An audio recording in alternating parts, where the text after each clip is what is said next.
Happy Wednesday! Welcome to the Prop Queen Pod. I'm the Prop Queen, Ariel Epstein.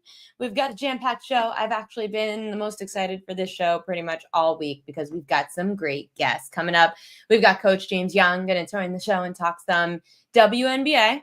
Also, little did we know that when I planned this a week ago to have Coach on today to talk about the WNBA slate tomorrow, that we were going to get a new head coach for the New York Knicks. His New York Knicks. So I'm really excited to get Coach's thoughts on Mike Brown getting named the new head coach of the New York Knicks. It also looks like there's some other NBA moves that could be happening in the next few hours, days. We'll see. Cough, DeAndre Ayton. We'll get to that in a second. A lot of day baseball today. Pam Maldonado, Shawn Michael, you ask for it, and we give it. Pam Maldonado going to join the show. We'll talk John Deere Classic. We'll talk Wimbledon. A lot of upsets in Wimbledon, which is crazy. I forgot to put powder on my face, which is why I look a little bit shiny. None of you guys care, but unprofessionally, as always, I'm going to make sure I don't look so shiny. I hate looking shiny on air. Not that the men ever notice, but I do. And then I have to watch back all the clips of me looking like a sweaty mess. And I'm not really that sweaty. Anyway, Pamela Djokovic, maybe we can ask her about it. Great bets yesterday, Queen. Yes, we had some great bets yesterday. Great bets today. We've cashed 2 fishy lines in a row. So yesterday we cashed the fishy line. Oh, no, sorry. 2 days ago we cashed the fishy. No, yesterday afternoon? Anyway, fishy line yesterday was fishy. I don't think it won because the Rockies didn't win, but it was fishy. And that game ended up with the Rockies just like losing by 1. And they closed in within 1 in the 9th inning. They just couldn't make a full comeback. The other fishy line today ended up cashing. The Pittsburgh Pirates shut out the St. Louis Cardinals 5-0. That line was super stinky. Saw the line move overnight last night from St. Louis minus 138 to minus 122, despite the whole public being on Sonny Gray. What people don't realize is home road splits. They mean something. Sonny Gray's ERA goes up from just over like a 2 at home to just under a 5 on the road. Mitch Keller's better at home, and he's also had such bad luck this year because the Pirates just don't score runs. Another winner this afternoon, and again, if you follow along on the PropQueen.com newsletter, then you would know that we won the over 6.5 Ks on Ryan Pepio in plus money around plus 120 today, as he had 9 strikeouts against the Athletics. Tampa Bay, actually, I don't even remember the final score of that game. Oh, wait, make it rained up. Sorry, I am just getting an email that I was confused about. Not that that matters. The Rays end up winning 6-5 over the Athletics. The Pirates end up winning 5-0, as I mentioned. The Padres got the 6-4 win in game 1 of a doubleheader against the Phillies. What else? There's more games. I know this. Tigers win 11-2 over the Nats. And that's a doubleheader. And then the Brew Crew got a 7-2 win over the Mets. That's game 1 of a doubleheader as well. I had a play for game 2 of a doubleheader today, which I'll get to. I did want to tweet out that the show is live. So going to tweet that out real quick, saying that we have Coach James Young on Knicks, new hire, and WNBA look ahead for tomorrow. Pamela Maldonado going to join the show, talking golf and tennis, obviously. Happy Wednesday. We love Happy Wednesday. It feels like a Thursday. It actually feels like a Friday to me because I was out last night for a friend's birthday. Then I'm going out again tonight because a friend of mine's in from out of town. Then tomorrow I'm going to my parents' house because I'm going home for the 4th of July so Marley can run around the backyard and have a freaking blast. Before I get to our guests of the day, let's talk about some trends. Another trend that's been hitting, and tonight the Texas Rangers are hosting the Baltimore Orioles. 7 games in a row that Rangers Corey Seager has scored a run. If you want to ride any kind of trend, then you can look at Corey Seager, who can't stop scoring. Also found out about Mike Brown being named the next head coach of the New York Knicks, supposedly. I was on VSiN today with Stormy Valentoni. We were talking about asking someone to prom. This actually just happened with my brother. He's a senior in high school. He was very picky about who he was going to take to prom. Some of the girls that he wanted to take ended up going with somebody else. He said he wasn't going to go to the prom or ask someone to the prom. Then all of a sudden, someone broke up with their boyfriend and he ended up taking this girl to prom. This is how it felt with the New York Knicks. The New York Knicks put out feelers and interview requests for all these different former head coaches, college basketball head coaches, coaches who are currently in the league. They all turned down the Knicks. The only names that we heard were like being taken seriously were Mike Brown and Dawn Staley. Dawn Staley would have been a weird hire, but Mike Brown, I'm just curious, and I would love to get the thoughts from any of the athletes, anyone in the NBA. Mike Brown had some success in Sacramento. He led the Kings to back-to-back 40-plus win seasons for the first time since the early 2000s, then gets fired. What happened? Do the players not like him? This feels like a last resort. I'm sure players don't hate him, but there's clearly something that's off about the Mike Brown situation, and I can't put my finger on it without an inside source. Maybe Coach will be able to explain it. The Knicks have a very high bar. And again, I'm sorry about this light. I need to figure out what on earth is wrong with this light because I still can't figure out the problem with why this light is glaring like this. Okay, maybe I fixed it. Nope, it's a me problem. Okay, anyway, forget about this light. So I don't understand the whole thing with Mike Brown because the Knicks now have a very high bar. Earl says he's too hardcore for the players to handle. But they just played so many minutes under Thibodeau. That I know was a problem. The Knicks have, at some places, the second shortest odds to win the NBA Finals. OKC's won at like plus 250. And then it's the Knicks at 8-1 to 850, tied with the Cavs in a lot of spots. Poor Mike Brown is coming into a horrific situation in New York. If Mike Brown doesn't get them back to at least the Eastern Conference Finals, it's a loss. It's not a winning season. If the Knicks don't go to the finals, they're going to be pissed. It's a lose-lose for Mike Brown unless they make it to the NBA Finals somehow. What I also am so curious about, and Mike Brown's a big defensive coach, I guess it's something the Knicks struggled with a bit more this year than last year. Last year, they were a much better defensive team. This year, very inconsistent down the stretch.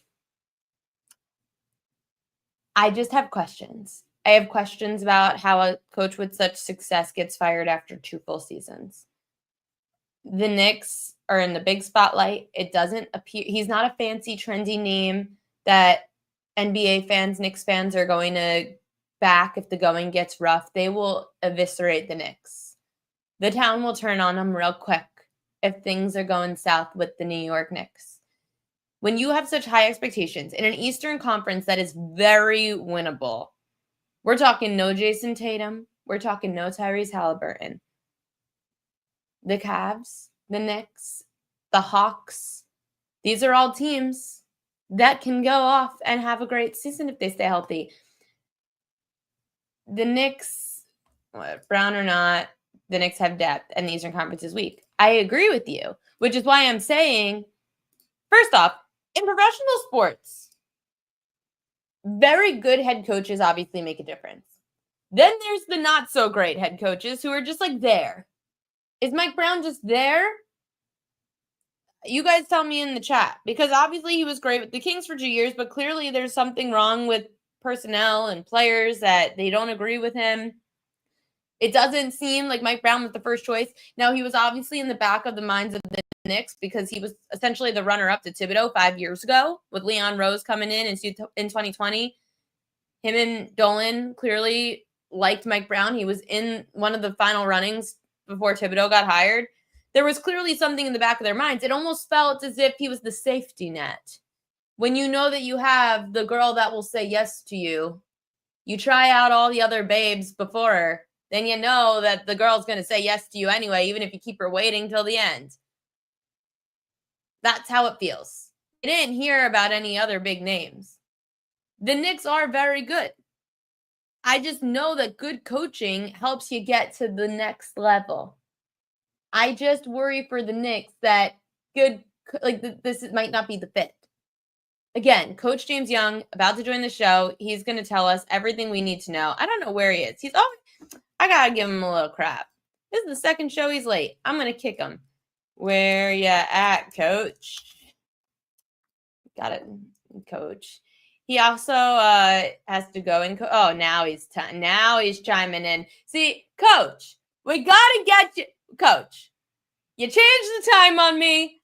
I'm not even gonna let you answer me back. It is a big day, and he's here. He is waiting. He's in the waiting room. I'm screaming at him. You know how, like, when you do an interrogation and you're behind the wall, you can hear what they say, but they can't hear. They can't respond. That's what I'm doing to Coach right now. In the interrogation room, we're bringing him in, Coach James Young. It is 5:12. I'm just kidding. We love you. Thanks for coming on. You know what, Ariel? It's funny. I'm actually, I'm like doing my betting above the rim podcast right now, and I'm like, oh shit! Like I got to jump over to Ariel real quick. So I literally did 2 segments, jumping on with you. Then I got to jump off to preview the WNBA, which is perfect, but always great to be on with you. Crazy days in the NBA the last couple of days. I got 10 minutes, and I'm going to talk fast. So everybody, buckle the fuck up. Let's do it, because we've got to get to WNBA for tomorrow. But first, I'm talking about the Knicks. Mike Brown, new Knicks head coach. How you feeling? I have to think about this a little bit, Ariel, because I love Todd Thibodeau, being an old school Knicks fan and knowing that Tibbs was on Jeff Van Gundy's staff. But I think this is, if you really think about it, it's an upgrade. Alan Hodges does a great job on MSG Networks. Talked about experience, check.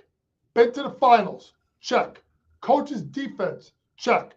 And deals with superstar players well, check. Coach LeBron, right? He coached Sabonis. He coached Fox.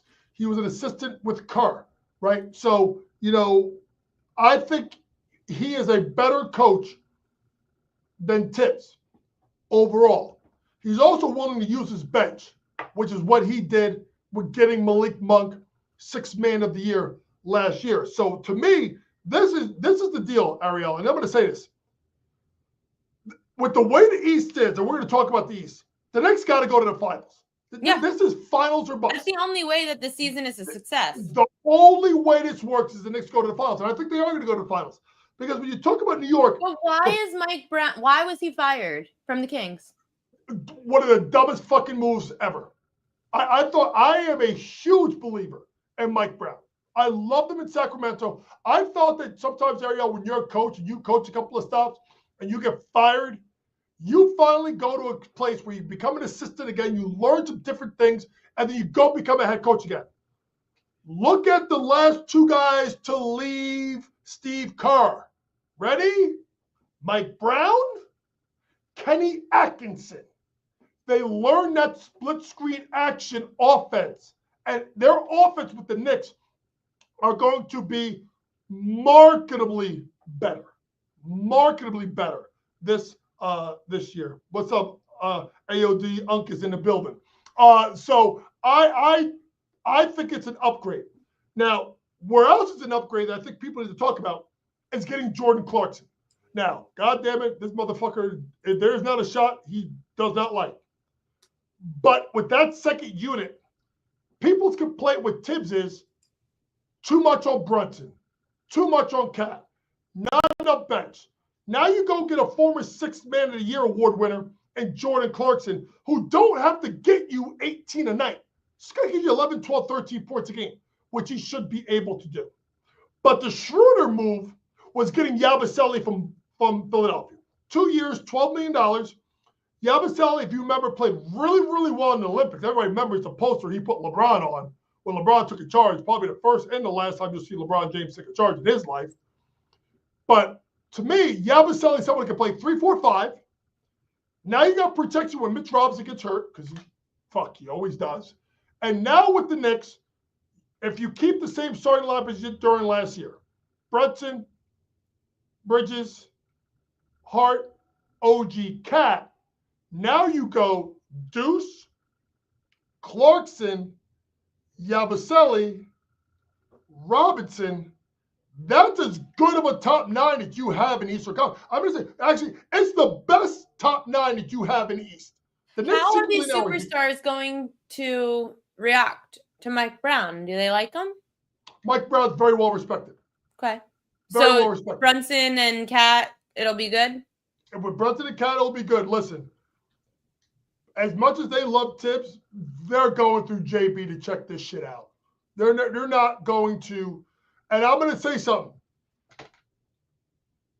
Strike me, Lord, I'm about to say this. There's also someone else that really likes Mike Brown. And that's LeBron. And the Lakers Oh, come on. been, Oh, no. It's I'm been not very, listening to this. Ariel, it's been eerie quiet in LA. Everybody's making fucking moves but the Lakers. And then it was LeBron signed the extension. No, he didn't. I'm just saying. If LeBron's fucking ego, he could never come to the Knicks if he couldn't win. Now, if he comes to the Knicks and then he wins, and the team wins the championship first time in 53 years, then he could say, well, now I'm the GOAT. How does that even work that they could pay LeBron $53 million? I didn't say pay him $53 million in regard to free agency. It has to be a trade. Now, I don't know who you trade it. I don't know if you go through OG or whatever. But I'm just saying this. If there's a time, and I don't want any part of it. I'm just saying if LeBron ever wants to come to New York, this is actually the time he does it. Because LeBron, no matter how he says about rings, he chases rings. You go to the East, you go to the best team in the East, you take them over the top. The fan base has been waiting 53 years for a championship. And here comes LeBron on his fucking white horse. What? This is the last year, right? Yeah. Maybe next year. Mm-hmm. I don't see it happening this year, and maybe the Knicks regress a little bit, and then LeBron comes in and saves the day, maybe gets them a ring. He's going somewhere. I'm going to say, I don't think LeBron's going to be end the season in Cleveland, in LA. I think it's their Cleveland. He goes back home. Cleveland. Yep. He goes back home. According to some reports, it looks like LeBron's Lakers are interested in a center, DeAndre Ayton. Thoughts on that? God, I fucking love denominating, but he never denominates. I mean, let's be honest. Like DeAndre years ago, we made some money off him. But that was DeAndre Ayton cost me so much motherfucking money in the last couple of years. I had to take it out of my kid's 529 plan. Don't post that publicly because I may get my ass in trouble. That's a college plan for all you young people that don't understand. But yeah, this motherfucker cost me so much goddamn money. But if DeAndre Ayton ever got with the right coach and the right system and just played, he can get you 12 points, 8-9 rebounds a game. Oh my God, Sean Michael called him Kwame Brown. Bro, that is so wrong. That is so. I mean, goddamn. I mean, denominator at least did some shit in the NBA. I mean, you can't say nothing about Kwame, but Sean, you're always good for a good chuckle. So yeah, that's a little bit. This is going to be Sean's favorite show because it's Coach and Pam. Okay, let's get to WNBA. We've got a big slate tomorrow. Here are your 3 plays. Go through them. I know you got to go. Yeah, Liberty minus 11.5 versus LA Sparks. Liberty has been really, really bad since the injury to Jonquel Jones. Obviously, she'll be out for the next 2 or so weeks.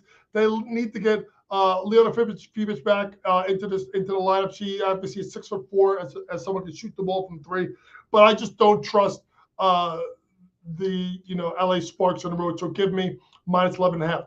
Phoenix minus 8.5 versus Dallas. Dallas has been better. They have been much better, especially the way Paige has been playing. But to me, you look at Alyssa Thomas, you look at the walking bucket Kalia Copper, you look at Satu Sabli. They are a sleeper team to make it to the WNBA finals. You know, Ariel, I was on this team before the season, before everybody else, and their win total was 24.5. Ariel, it's at 30.5. The only team that had a higher win total to jump up than Phoenix is actually the Golden State Valkyries, who have gone from not 8.5 wins to 19.5 wins. Shout out to the Valkyries. Last, Vegas on the money line versus Indiana. Why? Perfect spot. We don't know if CC is going to be back, right? They just won the Commissioner's Cup. Letdown spot versus a team that's got to get going. Give me the Vegas Aces on the money line. Before I let you go, Sean Michael wants to know your thoughts on the spanking that the Fever did on the Lynx. Fucking blown away. Shocked. Stunned. Disbelief. Didn't think the fucking game happened. Had to rewatch it. Defensively, they look absolutely fantastic. But it's one game. It's one game. You get the Fever in a 5-game series versus Minnesota Lynx and Cheryl Reeve, they'll torch them. Even with CC? Yeah. Yes. I think, listen, they're 18-2. So we can't just turn around and say that Minnesota stinks after one game. Everybody has a bad game. 5-game series, you can't beat them. And a one-game series, yeah, of course, anybody can beat anybody in the WNBA. We've seen that. We saw the Aces lose by 28 points to the Valkyries. So one game, sure, anybody can do that. But to me, 5-game series, New York is better, healthy. Lynx are better, healthy. And I'm going to say this, the Mercury are better healthy. The interesting thing to watch out for still is going to be the Dewana Bonner stuff. But I'll tell you right now, ain't no one looking dumber than Dewana Bonner. Lexi Hull's been balling, and they've been winning as Dewana Bonner's been sitting.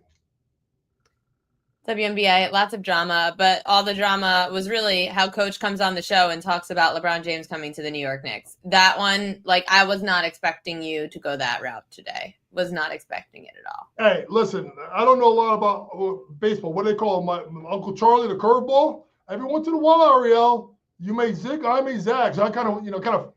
What are you setting the line at for LeBron to play for the Knicks in his career? What am I saying the lineup is? No, what are you setting the line at? LeBron to the Knicks at plus 150. You think he finishes his career? He leaves LA and he either goes to the Cavs or the Knicks. Yep. And that's where he's going to finish his career. What the fuck? He's going to be Satchel Paige playing until he's 50? He's going to be fucking Tom Brady? I mean, actually, it's possible. But no, 2 more years, he's done. Because there's what? Listen, at the end of the day, I even learned it's going through a divorce. Happy wife, happy life. Wifey wants him done within 2 years. LeBron's ass will be done within 2 years. I'll bet you that. And if he wins the championship, this year, especially if it's in Cleveland, New York, he'll go out after this year. I could see it maybe after this year. You don't think he'll finish 1 year in LA on the contract? No, let me tell you something. Does he start the season with the Lakers, or this all goes down this summer? I have a feeling something's going on this summer. I'm gonna tell you this. What about Giannis? I think Giannis making a move too. I think you're gonna have me on next week, and there's gonna be more fucking fireworks in the NBA. Let me tell you something. The NBA's got a lot of drama, and I'll say this about LeBron. You know the only thing that's undefeated, right, Ariel? Is Father Time. Fucking catches up to everyone. So sometimes you got to get out before it catches up to you. No kidding. Some guys don't know when to call it quits on time, and then they come back out of retirement, and then they make themselves look like fools. But, Coach, you will never be a fool here on this show. We love you. We appreciate you coming on. Enjoy the 4th of July this weekend. I hope you have some fun plans. Do you watch the hot dog eating contest? No, I have no interest. Joey Chestnut's going to win. Won't even bet it. And speaking of Father Time, I'm a Jet fan. I'm going to say this. Fuck you, Aaron Rodgers. You suck. Oh, okay. Well, we could just leave you off on that note then, because you get to see him week 1. So good luck. Oh, yeah. I will be there, and I will be heavily inebriated. Talk soon. We love you, Coach. Have a good weekend. Love you too. See you guys. He is a freaking riot. I can't believe he just threw that at me. Freaking LeBron James to the New York Knicks thing. All I wanted to know was if Mike Brown was a good fit for the Knicks. And he has to throw in this crap about LeBron coming to my city. I don't want him. I don't want LeBron. I like the Knicks the way that they are. They are a bunch of, they have the stars that they need. They've got some of the good guys that have helped this team, like a Miles Bridges and OG Anunoby. You could send Mitch Robinson as the center to the Lakers. I don't care. You could send him there. I don't even need LeBron. Just send Mitch Robinson over to the Lakers. No, I would not. I would not buy a LeBron jersey. I'm not a LeBron person. I'm a MJ. Team MJ for the win. I don't want LeBron in my city. I don't want the whole, I'd rather, I know this is bad to say, and my actual diehard Knicks fans will say, I'd rather win a ring without him. They can. They got close. Maybe Mike Brown is the answer. Coach says he is. Anyway, We need more picks in the show before I get to all my stuff for Major League Baseball. I'll have some WNBA props tomorrow, too, by the way. We'll talk about that in a bit. But coming up now, my very good friend, who Shawn Michaels, been begging me to get on the show for the last week and a half since we knew that Wimbledon's coming up. We know the John Deere Classic is this week. It's not the greatest of names on the John Deere Classic. It's a weird spot in the PGA right now. But she's going to give us winners anyway because that's why we love her and that's why we bring her on the show. ESPN's my best friend, Pam Maldonado. What's up? You are so hyped, and I love that because I just like downed an energy drink. I'm like, it's 4:30. Screw it. Only when I'm on air, then I crash. But I'm actually going to dinner tonight to one of my favorite restaurants in the city called Quality Italian. I shouldn't have said that. Now people are going to stalk me. Whatever. I'll be with a bunch of men, so you can't beat me up. Going out to dinner, gonna get some wine. They have chicken parm pizza. Have you ever had chicken parm pizza? I'm like the least Italian person. I don't really like pasta. You don't have I to don't be like all the Italian to sauce. eat Italian food, Pam. I don't love Italian food at all. This is why when I went to Italy, I got yelled at for not having pasta. What's your favorite cuisine? I love seafood. I love seafood and I love steak. Give me a whiskey and a steak, and I'm good. That's fair. Okay, steak's my second favorite choice, but I love me some Italian food and red wine. Yeah, Jessica says she has to try my Italian suggestions. I know, you're only in Jersey, Jessica. I could give you the best Italian food in the city. I could give you the best steak tips in the city. Shawn Michael says you live in Austin. Why seafood? Because my friends go fishing a lot and they bring me what they catch. And before football, I was going fishing a lot myself. So I eat a lot of, I don't know. Do they just raw have seafood. decent seafood in Texas? We have a lot of redfish. Oh, okay. Redfish is fantastic. Well, it's funny because here in New York, we have a lot of great Italian because people go everywhere and say, oh my gosh, Italy's amazing. When I went to Italy with Kelly last summer, I came home saying it tastes like the Italian food in New York. Same. We're very talented here. And am I not Italian? No, I'm not Italian. I'm half Native American and half Mexican.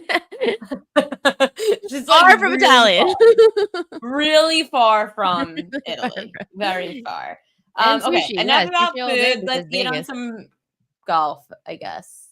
I like Wimbledon though. Wait, I did the wrong. This is why I can't produce and host. It's horrible. Hold on. I knew I was gonna lose Pam there. That's Coach Young's card. Here's Pam's card. We could talk some golf first, and then we could dive into Wimbledon because I have way more questions about Wimbledon than this seemingly like in between events John Deere Classic. First off, what should the people know about the John Deere Classic? Another birdie fest. God, I hate these tournaments because I took one player last week and I was like, I'm so confident that he's gonna win. And he ended up shooting 18 under, and that wasn't even a top 10. I'm like, what? Come on. I'm like, this is ridiculous. So stuff like that. And we're gonna have another one like that this week. It's the John Deere Classic, and this is as birdie fest as you can get because last year's winner was 28 under, sorry. So the cut line is probably going to be mega low, which means you're really just trying when you have these birdie fests and you're trying to figure out, all right, there's like 50 guys that can go low because the course is not very difficult at all. You're really much trying to figure out who can give themselves the best opportunities and then capitalize on those opportunities. So greens in regulation on Birdie Fest is huge because if you can get on the green when you're supposed to, then you're giving yourself the best looks, which means iron play. Give me your best approach. Putt is like always a positive, but distance doesn't really matter. It's more so, are you accurate? Can you get on the green and then give yourself some opportunities to make some putts? So the John Deere Classic, get ready for another low scoring one. Well, you've got 2 top 20s. Why do you like both these golfers?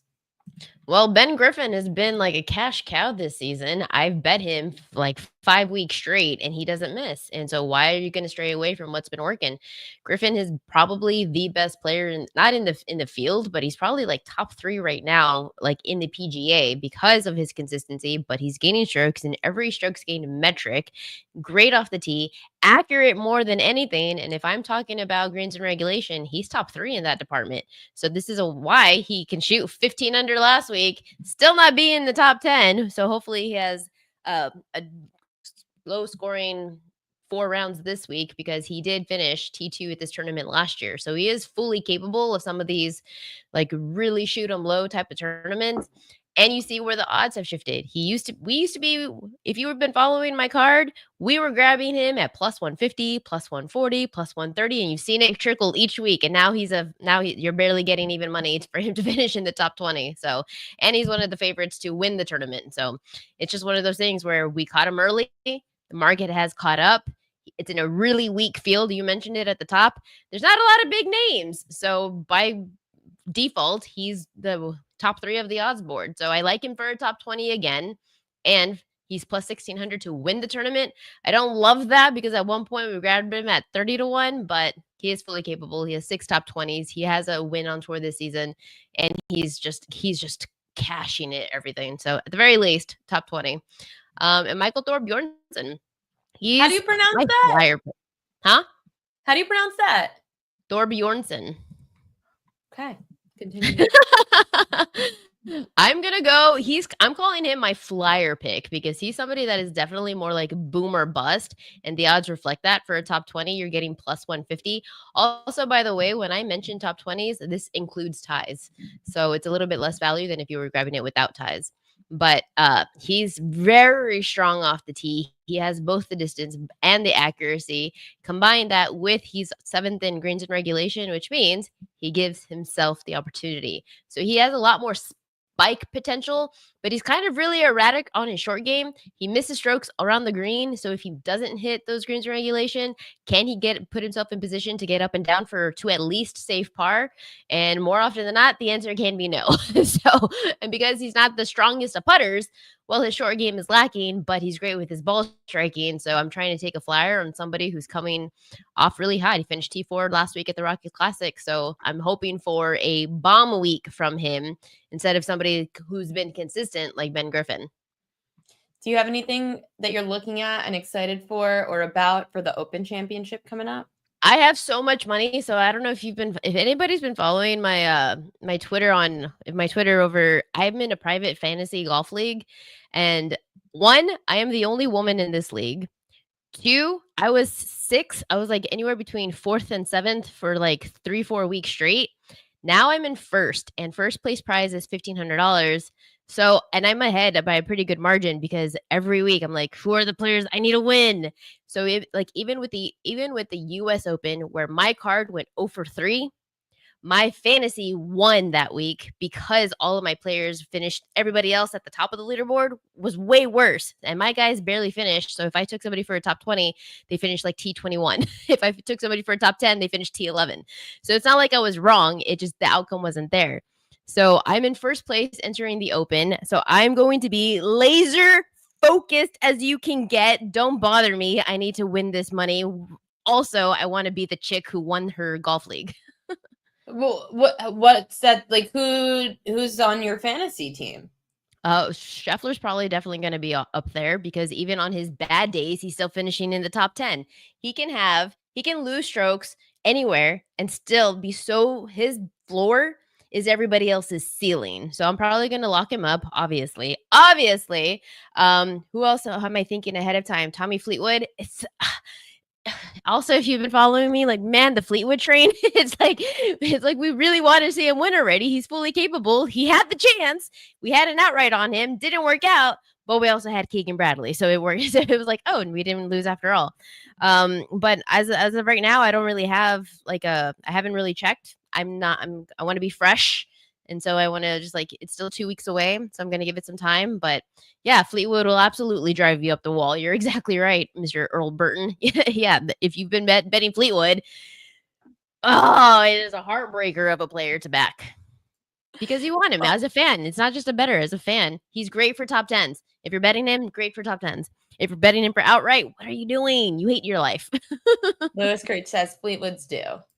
He's been due for 5 years. He's one of those players. There's that crazy stat about Fleetwood where he has he's generated on the PGA Tour, even ahead of Scheffler, he's generated on the PGA Tour the most prize money without ever having to win. Wow. Because he doesn't win. But he's so solid for a top 10. So solid for top 5s. Just doesn't close it out. Hey, at least you don't always need him to win if you've got him top 10 or top 5. So you could at least win. He doesn't necessarily need to if you pick it right. On the Right. other end, we do have to talk Wimbledon. Someone that's not surprising that many people in the chat were saying your last name is Djokovic. They said your name is Pamela Djokovic. How you feeling watching Joker in the first couple rounds so far? He's fine. He's fine. He went from 8-1 to 7-1 on FanDuel. Oh, there's progress. Well, I think some of that is because Carlos Alcaraz, he's not really looking sharp right now. It's back to back. Even though Alcaraz won in straight sets today, cashed the under. If you saw on ESPN bet, I took the under in that match. He's still not. He's looking out of sorts. So if he's doing, if he's playing this way, not behaving. If he's playing this way against lesser quality opponents, he will face either Jannik Sinner or Novak Djokovic. So you cannot play subpar against either of these players. So that's why, because we're seeing him dip, we have the potential to see Djokovic rise. Djokovic, listen, he is the king of grass. And I know that people want to say that Jannik Sinner and Carlos Alcaraz are in the mix. Absolutely they are. And I've even said it myself. I have tweeted multiple times. It's not that Djokovic's body has given up. It's not that he's 38 years old. It's that he literally doesn't have the tools to handle the pace and the power that is Jannik Sinner and Carlos Alcaraz. And because of that, he's trying to figure it out. What can I do I'm an athlete, what can I do to combat that type of power? He's now had 2 years. And if you look at Djokovic's record against Alcaraz at Wimbledon, well, it looks like, hey, let's pass the torch over to Carlos, right? I'm not quite there yet. Because in 2023, yes, he took him to 5 sets. He was up a set. He was up a break. And then Alcaraz literally flipped it on. And when he did, he never let go of the gas. And it was the most insane turnaround of tennis I've probably ever seen. Last year, Djokovic lost in straight sets. Also, he was coming back from surgery and he had to WD from Roland Garros. So let's not take too much into that he lost in straight sets last year. He's now had 2 years to figure it out. I think I think he's capable. And he has 7 titles here for a reason, because grass court, if this was hard court, if this was US Open, if this was Australian Open, I probably wouldn't be, tooting his horn too loudly. But because this is grass, and grass is such a nuanced surface and it changes with the weather, whether it's 70 degrees, whether it's 90 degrees, whether there's humidity, night matches, day matches, roof closed, all of that comes into play when it comes to grass, a very special surface that is only accommodating to certain styles of players. And that style right now is Alcaraz and Djokovic. And I don't believe that Sinner quite yet has a style to bash through like he has been all year long. So you still think there's value at 7-1 on Djokovic? Absolutely. If there's even a sliver that we've seen, if anybody's been watching the tournaments right now, it's all over the place. And players that shouldn't be losing are. So just by fluke of it, if there's a chance that Sinner goes out early, the heat gets too much for them, find themselves in a 5-setter that you weren't expecting, then absolutely.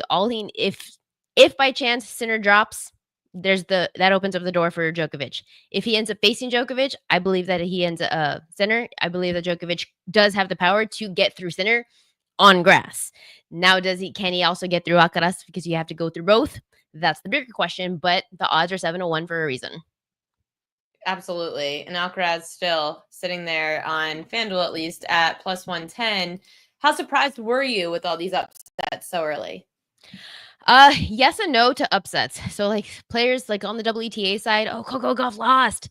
She's a clay courter. She loves slower surfaces. This is grass, like I said. So it's very different. So no, not necessarily. Some stuff like that. Alexander Zverev, that was a little bit more surprising to me because he definitely has the skills to excel at Wimbledon because he has such a massive serve. But we've also seen that his head hasn't been in the game for the greater part of like 6 months. So it's just one of those things where, and if the temperature has been largely different for the first 2 days of Wimbledon, it was 90 plus degrees. That doesn't happen in London. So people were like freaking out. And so you have to now, the dynamics of the surface change. Your ball becomes a lot more flatter. You're not getting the bounce that you want. There's a lot of things that come into play. Now what is it? It's Wednesday. The temperature dropped 20 degrees. So you're basically seeing 2 different tournaments. So there's a lot of Absolutely. players who, because there's a lot of players who are baseline players, there's not a lot of serve and volley attack. We used to like Berrettini. He's one of the players who can serve and attack. The problem is he's also been injured for the last 12 months. So it's not that there's a lot of shocks, but it's just a different type of tournament this early on. Maybe by week 2 with the temperature changing, then we might see it come back to level out how it should be.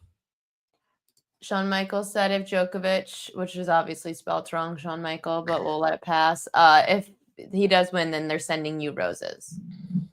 Do you like roses? I have coffee with Djokovic every morning. Do you have a specific flower you like best? Whatever's pretty. Okay, I actually Shawn don't like Michaels, roses. better send her I pretty actually don't freaking like roses, flowers. but I went to the flower shop this past week and I got myself roses for the first time ever, but they were like a beautiful, vibrant pink. It was like a pink red, and I don't like red, but they were, I don't know, they were pink and they were gorgeous. And that was the first time I bought roses in like probably ever. See, Sean, there you go. Maybe she likes roses, but just find her something pretty. Let's look at the card for some more Wimbledon. What are you looking at? And I'm assuming this is for tomorrow. It is. Yes, it is for tomorrow matches Thursday. And most of these are like before 10 a.m. Eastern. So if you want, you got to hop on early. This is Martin Fucsovics against Gael Monfils, and they're the same player. These are two grinders who love to play from the baseline. They have trick shots. You never know what's going to happen. And they just fall. Both of them are on the older end. And so they faced each other plenty of times. They've been in this position plenty before. So I believe this is just going, if I think any match is going 5 sets, then there's 2 things that I'm looking for. For the underdog to get plus 1.5 sets, which is heavily juiced to Monfils at minus 230. Hello, that's a little indicative that they're probably thinking this is also going to go 5 sets. Or taking the game total over on 39.5. This is the type of match where you're probably going to get a couple of tie breaks where both players are so good with their serves and they're not necessarily the best returners or consistent enough to break the opponent's serve. So I love this match to go 5 sets. So I'm taking the over on 39.5 simply because backing Monfils on the set spread is heavily juiced. And I actually lean towards Fucsovics winning. Monfils over plus 120. I have a lean towards Fucsovics on this one. I don't have a strong opinion on who's going to come out the victor, but I would lean towards Martin's side simply because he's probably less gassed. Monfils is coming off of, hasn't had the best grass season. He's played against younger players like Alex Mickelson, and he even went on Instagram and was like, "You bet on me, I lose. He's 20. What are you doing?" He's like, "I'm old. I'm tired." So I actually don't know how much like gas in the tank he has to win 5 sets. Can he get to 5 sets? Absolutely. Can there be a couple of tie breaks and still go 4 sets and hit the over? Yes. So I have more confidence in this going over rather than picking on who's going to win. The other match that I like, I'm backing the old dogs. I am backing the old guys who have been on grass before, and that's Marin Cilic.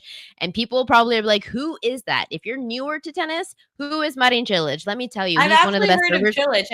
I don't know about Jack Draper as much. You don't know Jack Draper. That is let's calm down. I know there. Cilic. Let's calm down. Jack Draper. He sounds like he could be a character in a movie. He's a British player who is definitely, if you had to pick who are the top players right now, Carlos Alcaraz, Jannik Sinner. I'm not talking about Novak Djokovic. I'm talking about the younger generation. You have to include Jack Draper into that mix. He has one of the most complete games. And I would say the only thing that's separating him from leveling up to Alcaraz and Sinner is probably he has the power. I think he was being interviewed. Was he being interviewed today on the ESPN set? Jack Draper? Yeah. I have no idea. Sorry. Maybe. I was just watching this morning. I think maybe it was him, but you can continue. I would say what's separating him is the creativity. And he doesn't nearly have, nobody has the power of Sinner. And I don't know how he generates it because he's so tall and scrawny. But yet he is just like, it is a missile coming at you. Alcaraz, what he lacks that makes him different from Alcaraz is that Alcaraz has so much variety in his game. He has a million tools in his tool bag that he can draw out any single one. The drop shot is the thing of beauty. He has the slice. He can hit super powerful from both hands. He can do the kick serve, which is massive wicked. And the problem with Jack Draper, and somebody mentioned it, he's always injured. Absolutely. He has the history of, well, he can be strong absolutely through, the course of a 2-week tournament, but he may not have the legs. He may not have the endurance. He doesn't have the physicalness right now, comparing to some of the other players. But skill set, he's there. He's right there. So if you don't know Jack Draper, watch Jack Draper because he's fun to watch. Now, that being said, I love Marin Cilic because this is one of those things that's talking about like, oh, Jack Draper, he's young, he's 20-something. Cilic, he's old, he's 30-something. One has been out of the game for a little while. Cilic has been in and out of injury. Jack Draper has been he's already won a couple titles this season. So, but this is just where undervalued. Cilic has one of the best serves, not just on tour, but it's specifically on grass. Talking about that missile, he has that. So he can win a lot of free points on his own through his serve alone. And because Jack Draper just doesn't necessarily face a lot of opponents who have this power of a serve, I expect this to go have a couple of tie breaks. So you're giving me a couple of tie break opportunities. I'm going to take the plus games every time. And I kind of really like Marin Cilic to upset because of his experience on grass. There's not a lot of players on tour right now who have as much experience as somebody like Djokovic. I'm not talking about 7 Wimbledon titles, but I'm talking about the amount of reps on this surface. Cilic is one of those. So I'm going to trust that he knows the surface. He's very experienced. He can slice himself. He does have a serve and volley type of game, and his serve is just wicked massive.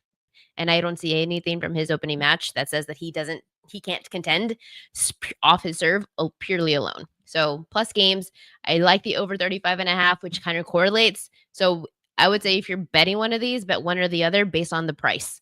If like one is minus 120, one is minus 115, I would go with the cheaper one. I think it's correlated. If this match is going over, it's because Marin Cilic is doing his job and holding serve. So these matches tomorrow are Draper Cilic is noon Eastern, and then we've got Sinner actually plays at 12:30 Eastern tomorrow, and Fucsovics and Monfils is 12. What? Fucsovics. I think I said that. It's old like man Cilic going for it. Absolutely. It's like Nikola Vucevic, but it's Fucsovics. Vucevic against Monfils, right? Monfils, yeah. See, I'm good. I'm better at tennis than hockey, but that's at 12:30 p.m. Eastern time. That one's pretty close. I'm seeing like pretty close lines between those two. It's Monfils as a short dog. Pam Maldonado, You're awesome. Do you have any plans for the 4th? For the 4th, I'm playing golf, of course, and then watch fireworks somewhere probably. But all I have right now is golf. Do you bet on the hot dog eating contest? I used to. Why not anymore? Before I got into legalized sports betting. Well, I think they actually give us. I was able to bet on it at FanDuel. Oh, okay. Yeah. I'm not really interested in that. I watched it one year and I got so grossed out from it. I was like, this is disgusting. So it's not something that I'm really interested in watching every year. And I get so mad at her. I said, you need to sit here and watch like the rest of us. It is a holiday. When there's the Nathan's hot dog eating contest, it is a holiday. That's like hot dogs over fireworks. But it's so gross. And then there's so snot coming down, and then they're trying to drink water, and then it gets mushy. And then watching dudes is one thing, and then there's a chick, and I'm like, why are you? No, the girls are separate. I can't watch the girls. I don't know. I know it's a little sexist, but like the girls, it grosses me out because you're a girl, and I have always been brought up to be very sophisticated, professional as a girl. Guys are gross. So like seeing guys snort hot dogs, I just think's hilarious. They just look ridiculous. It's disgusting. I'd rather play golf and have a transfusion and then go watch some fireworks and have a whiskey. That sounds like my good day. I hate fireworks. Hate. Yeah, I like fireworks. I'm that person who's like, wait, let me take a picture. I'm not saying it's bad. It's just it's too loud for me, and I could look at them from a distance. It's enough. But Pam, good luck with your bets this weekend. Good luck on the golf course. Good luck in fantasy. Hope you enjoy the 4th, and I hope to see you soon. Thank you as always for coming on. Right. Love you. Bye. Love you. Bye. My turn to give out some of my favorite plays of the day. We've got 10 minutes left before I save Marley's ass. And yes, I do hate fireworks. Let me think. Where do I want to go first today? I always think of this. I guess we could go batter up. This is the good matchups of the day in Major League Baseball. And yes, I left out the day games. These are the games at night. Christian Walker, he's hitting .412 with a double and 2 homers against the lefty in Colorado, Austin Gomber, and that game is in Colorado. Kyle Schwarber, he's got great numbers, hitting .429 with a double and 2 homers against Dylan Cease. More on Kyle Schwarber coming up in a minute. Aaron Judge, of course, because who does he have bad numbers against? Hitting .378 with 2 doubles, 5 home runs against Jose Barrios. So out of all the matchups today, Aaron Judge has the most home runs against his opposing pitcher at 5 home runs. Bobby Witt Jr. has good numbers against Logan Gilbert. In fact, there's even more to where that came from. There are a few different players on the Royals that have good numbers against Logan Gilbert. I'll get to that in a sec. Willie Adames hitting .364 with a double and 2 homers against Merrill Kelly. Gunnar Henderson on the O's hitting .875, 7 for 8 with a double against Nathan Eovaldi. The only thing to be careful of there is it's all pretty much singles, not really over like in extra base hits. So for total bases, but maybe hits, props, and whatnot against Eovaldi. Bad matchups tonight. Nick Castellanos, 1 for 9 with 7 Ks against Dylan Cease. Francisco Lindor, game 2 of a doubleheader. That one also, both Phillies and Padres and the Mets and the Brewers in game 2 of a doubleheader. Francisco Lindor hitting .125 with 4 Ks against Peralta. Nimmo doesn't even have a hit against Peralta in his career. Juan Soto has 1 hit in 10 at-bats against Peralta in his career. Giancarlo Stanton and Paul Goldschmidt, 2 for 15 against Jose Barrios in their career. Gary Sanchez, hate to see it, don't ya? 2 for 17 with a homer, 7 strikeouts against Eovaldi. Cedric Mullins, 8 for 35 with 3 doubles and 10 Ks against Nathan Eovaldi. Here are some batter trend props that you guys should keep an eye out. And if you're a premium subscriber to thepropqueen.com, you saw these this morning. What I've been doing is using these algorithms to try to find hit props, because I know people do like offensive player props. I just don't handicap them too much, but I think that when it comes to home road splits and certain trends of players that are on hot streaks, that you should be looking at some of these trends. For example, Red Sox first baseman Abraham Toro, he's gone under 1.5 total bases in 60% of his last 10 home games and 65% of his last 20 games overall. Toro's hitting .271 at home, but that goes up to .300 on the road, and they're in Fenway tonight. Toro's never faced Nick Martinez before, and you know that when a pitcher and a hitter go head-to-head for the first time or two, usually advantage is to the pitcher. So Abraham Toro, under 1.5 total bases. Arizona's right fielder, Randall Grichuk, under 1.5 total bases. This one's one of my favorites of the hit props tonight. So he's gone under this in 80% of his last 20 games. Even at home, Grichuk's gone under 75% of his last 20 home games. Grichuk's hitting .246, which is his worst batting average in the last 3 years. Then for, as I mentioned, Kyle Schwarber, someone that I said earlier has good numbers in this matchup against Dylan Cease. You could take him over a half a hit. It was -145 this morning. He's gone over this in 60% of his last 20 games. 70% of Schwarber's last 10, he's had a hit. Schwarber's had at least 1 hit in 70% of his last 20 home games. Schwarber is 3 for 7 with a double and 2 home runs against Dylan Cease. So he's got the numbers to show for some extra base hits against Cease. You could take a look at Kyle Schwarber over a half a hit. Can I sing? I cannot sing. Ask Kelly's boyfriend, Brett. He actually said it's the worst part of his day when I sing in front of him. Too bad for him that I sang in front of him every day on the cruise. Sucks to suck, Brett. K-props to watch. So these are the long list of K-props. Remember, don't bet all these. Just bet the ones that you like. Will Warren under 4.5 Ks. This entire series, we've been taking unders on the Yankees K-props. We hit the under on, I think it was Rodon. Then we hit the under on Fried. Now we're going under again on Will Warren. Even as a righty, righties don't strike out much against the Jays. Averaging like 4. Yeah, they average just over 4 strikeouts a game against the Jays. But 7 of the last 10 right-handed starters to face Toronto went under 4.5 Ks. It's a very low number for 7 of the last 10 to go under as right-handers. Even Will Warren himself, when he faced the 3 different teams that he did that are low K-rate lineups, he had 2 starts against Tampa, 1 against Kansas City. In the first start of both, so Tampa he had 1 and Kansas City had 4. The only time he went over was his rematch against Tampa, where he had 8 at home. But both the games in Tampa and in Kansas City, aka on the road, Warren had a max of 4 strikeouts. The Jays don't strike out much, so I would be looking at the under on Will Warren tonight. Jose Barrios at plus 110. You can get him over 5.5 Ks. I think it's the underrated play of the day. I never bet Barrios on the road. At home, I have no issue taking overs on him. He's gone over 5.5 Ks in 4 of 6 starts against strikeout-prone lineups. When Barrios has been home, he's had 2 different starts against high K rate teams. Barrios had at least 8 strikeouts in both of those home starts against the Red Sox and the Athletics. Righties averaging 5.1 strikeouts a game against the Yankees, which is on the higher end. Jose Barrios with Paul Goldschmidt, Giancarlo Stanton, they have bad numbers against him. Sure, Barrios at home, take the over in plus money. I think it's a very good value play. I know Jessica Brand and I are on other sides of this. She likes the under. I like the over. Hunter Brown, 6.5 Ks. I like the over because Brown has pitched at Coors before, which I always like to make sure of when they're pitching at Coors, and he went over 6.5 Ks that time. But Brown he had 7 strikeouts in that game.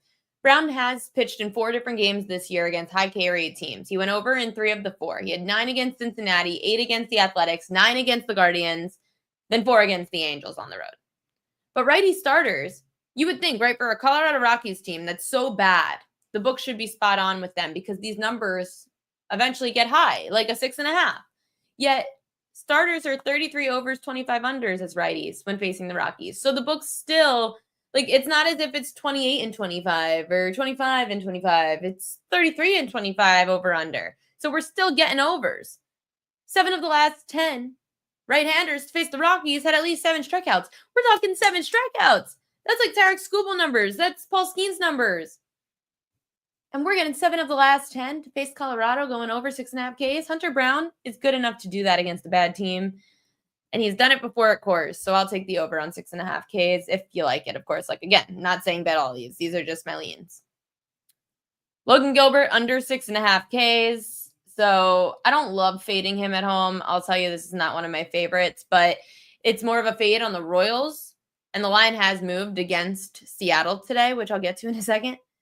40 unders, 27 overs when facing Kansas City, averaging 3.9 strikeouts a game, these righties, against the Royals. Only one right-handed pitcher has gone over 6.5 Ks in the last 10, and that was Shane Baz on June 26th. He had 9. Prior to Baz, Clark Schmidt punched out 7 on June 11th. So we're talking like twice in the span of a month that someone had 7 Ks against the Royals. It's very, very rare. If you do want to parlay a leg, Gilbert, maybe under his hits allowed. He's only allowed over 4.5 hits once in a home start. But now I don't like that as much because the line has been moving against Seattle. So let's actually I have one more, and then we'll get to fishy lines. Merrill Kelly. He's gone over 5.5 Ks in 5 of 6 starts against high K rate lineups. In both the starts at home, he had 6 or more. Righties are averaging about 5 strikeouts a game against the Giants. 4 straight right-handers have gone over their K prop against San Francisco. So those are all my long list of leans for strikeout props tonight. Now we've got to get to fishy lines. Fishy line of the day, Kansas City Royals on the road at the Seattle Mariners. We're at the point in the season where everyone hates Kansas City because they all loved them in the preseason, and now they're breaking their hearts. So a 10-cent move in favor of the Royals despite 75% of action on Logan Gilbert and the Mariners. Well, Gilbert's had a 5.87 ERA in 3 starts since missing 7 weeks with a flexor strain. He's allowed 5 home runs in his last 2 starts. He owns a 5.03 ERA in 6 starts against the Royals. Now, Salvador Perez, Bobby Witt Jr., Drew Waters, they all have at least a .350 batting average in their careers against Gilbert, with 2 of those 3 having a batting average over .400 against Logan Gilbert. Be wary of this fishy line. I would not be laying any juice with the Seattle Mariners today. You could take Kansas City as an ugly dog. You could look at a first 5, but I have absolutely zero interest in backing the Seattle Mariners until Logan Gilbert gets his act together. Now I'll get to, wait, let me get rid of this. I've got one play today that I really like. It's a value play. It's a K prop. it's hedging my happiness, and I'm not even going to watch the game tonight because I'm going to be out to a really nice dinner with some chicken parm pizza and wine. Let's get to my Royal Locks.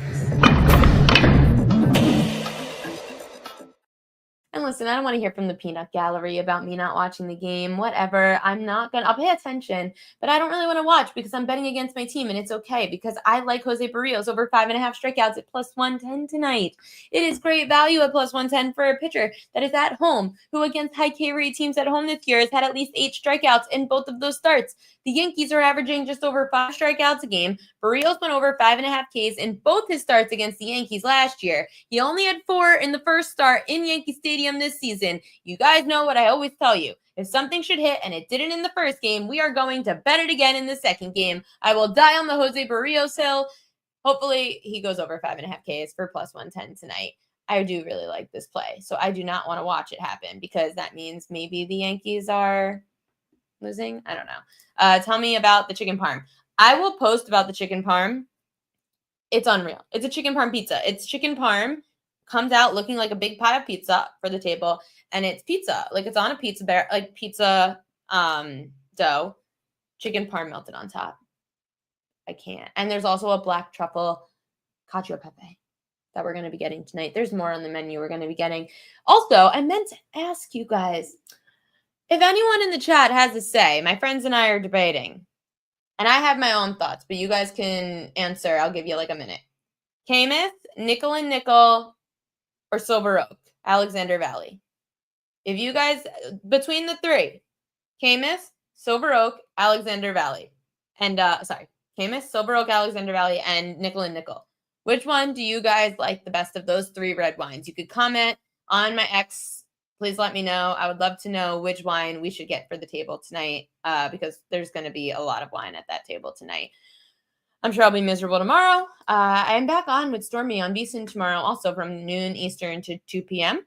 And then we'll be here. Tomorrow's going to be a short show, 5 to 5:30. I've got to catch a train back to my parents' house again. It's the last train now that I could bring Marley on. So I've got to catch a train tomorrow. We will do a short show of just Prop Queen Edges tomorrow from 5 to 5:30, talking Major League Baseball, talking some WNBA props. I'm getting into some WNBA, guys, so I will definitely be giving you guys the props that I'm looking at. That's it for me here on the Prop Queen Pod. Good luck with all your bets. I will see you guys tomorrow at 5 p.m.